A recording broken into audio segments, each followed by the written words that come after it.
following VAR decision, or at the end of each half. We're going straight to the, well, referee's going straight to the screen. It's Pacific and Derby Hawenimana.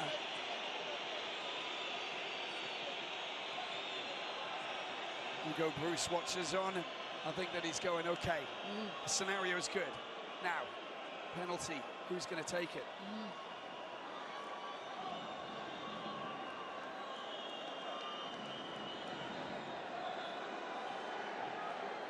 I wonder what the conversation will be like in the control room of VAR. The hand is planted, is still in the air, is it on the line?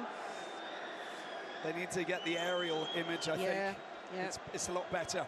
But Mukwena, look at the shot. That wasn't really going in, was it? Not at all. But such a desperate lunge, and anything can happen inside the box.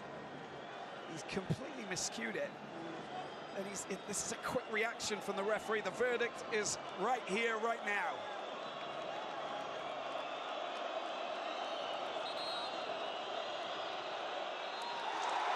Oh, wow.